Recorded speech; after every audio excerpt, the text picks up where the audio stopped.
بسم اللہ الرحمن الرحیم۔ اس کے بعد جو یہ کہا جاتا ہے کہ پہلے سنویدھان یا پہلے شریعت، پہلے اسلام یا پہلے ملک، میرے بھائیوں ہم مسلمان ہیں، ہمارا اسلام جو ہے یہ ملک کی چہار دیواری سے لمیٹڈ نہیں ہے، یہ بات ہم سب مانتے ہیں، یہ ایک عالمی مذہب ہے، یہ ایک انٹرنیشنل ریلیجن ہے، بلکہ دنیا کے جس کونے میں مخلوقات رہتی ہے سب کے لیے ہے، یہ جنگلات میں لوگ رہتے ہیں اس کے لیے بھی اسلام ہے، چہار دیواری میں اس کو ہم بند نہیں کر سکتے، اس لیے ہم کہتے ہیں کہ ہمارے لیے پہلے اسلام ہے، اور وہ ہمارا اسلام ہمیں اجازت دیتا ہے کہ اپنے وطن سے تم محبت کرو، تمہارے نبی نے کی ہے، اس میں کیا حرج ہے؟ کوئی مشکل کی بات نہیں۔ نمبر 2، جو لوگ آپ کو پھنسائیں کہ پہلے یہ یا یہ، آپ اس سے کہو کہ پہلے اللہ بڑا ہے یا پھر پی ایم یا پریزیڈنٹ بڑے ہیں، کون بڑا ہے؟ بھائی ہم نے تو اپنے ملک میں دیکھا، اگر کوئی اپنے آپ کو نان بایولوجیکل کہے، ہمارے ہی ملک کے دوسرے لوگ اس کے خلاف ہو گئے۔ اگر کسی دن کوئی انسان اپنے آپ کو ملک کا جاگیردار یا بھگوان کہنے لگے، مجھے نہیں لگتا کہ اس ملک کی جنتا اسے قبول کرے گی۔ یعنی سب مانتے ہیں کہ بڑا اللہ ہے، تمہاری بھاشا میں بھگوان اور گاڈ ہے، تو جو بڑا ہے وہ پہلے ہونا چاہیے، اور جو اس کے بعد ہے اس کے بعد ہونا چاہیے۔ نمبر 3، اسلام میں ماں باپ کا کیا مقام ہے یہ ہم سب سے ڈھکا چھپا نہیں ہے، بلکہ یہ سوال جو ہم سے کرتے ہیں وہ اپنے ماں باپ کو پوجتے بھی ہیں، ان کے پیر بھی چومتے ہیں، یعنی اپنے ماں باپ کو ایک دیوی دیوتا کی حیثیت دے رکھے۔ ہمارے اسلام نے کہا کہ ماں باپ کا مرتبہ اسلام میں اللہ کے بعد، رسول کے بعد جو تمہارے آس پاس رہنے والی مخلوق ہے سب سے زیادہ ہے، یہاں تک کہ میرے نبی کریم صلی اللہ علیہ وسلم فرماتے ہیں رضا الرب فی رضا الوالد، جس کا باپ ناراض ہے سمجھو اللہ ناراض ہے، بشرط کی باپ حق پہ ہو۔ میرے نبی فرماتے الزم فإن الجنت تحت اقدامها، ماں کی خدمت کو لازم پکڑو، ماں نہیں ہے تو خالہ کی خدمت کرو کیونکہ جنت اس کے قدموں کے نیچے ہے۔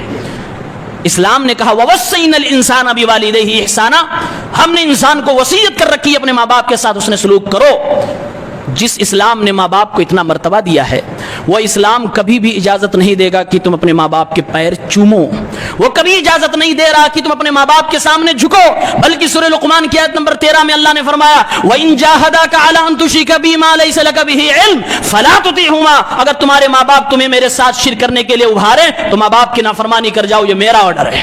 یعنی سب سے بڑا رب جو ہم سب کا رب ہے، وہ رب کہہ رہا کہ جس ماں باپ کو میں نے مقام دیا ہے تمہیں، جس ماں باپ کی خدمت تمہارے اوپر واجب کی ہے، میں کہہ رہا ہوں اگر یہ ماں باپ میرے خلاف ہو جائیں تو تم ان کے خلاف ہو جاؤ۔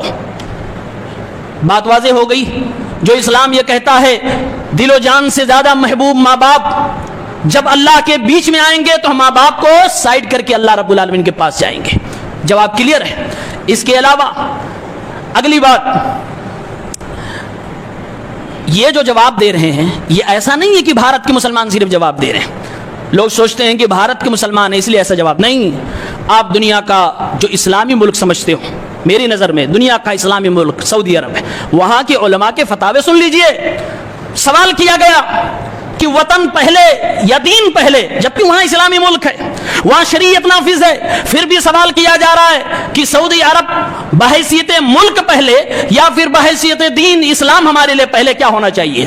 علماء نے 2 ٹوک میں جواب دیا، الانتماء للدین وليس الانتماء للملک وللبلد، نسبت آپ کی ہمیشہ دین سے ہونی چاہیے، ملک سے نہیں۔ ملک جب تک دین پر ہے تمہارا ہے، اور اگر دین سے ہٹ جائے پھر ملک آپ کے لیے حجت اور دلیل نہیں ہے۔ اللہ کے نبی کی حدیث ہے لا طاعة لمخلوق فی معصیۃ الخالق، جب رب کی نافرمانی ہو رہی ہو دنیا کے کسی مخلوق کی فرما برداری تمہارے لیے جائز نہیں ہے۔ تو یہ اسلامی ملک والے خود اپنے ملک کے لوگوں کو کہتے ہیں کہ جب تک اب رب العالمین کی فرما برداری ہو رہی ہے تب تک تمہارے لیے اس سے نسبت ضروری ہے، اور اگر اللہ کی نافرمانی ہونے لگے یہ لوگ باغی ہو جائیں اللہ رب العالمین کے، کلم کلا شرک کرنے لگے، کفر بواہ کرنے لگے، تو تم ان سے اپنا رشتہ توڑ لو۔ یہ اس ملک کے لوگ بھی کہہ رہے ہیں، اس لیے بات سمجھنی چاہیے۔ اور آخری بات اس حوالے سے، سنویدھان ہمیں فریڈم دے رہا ہے مذہب کے اعتبار سے، دین کے اعتبار سے،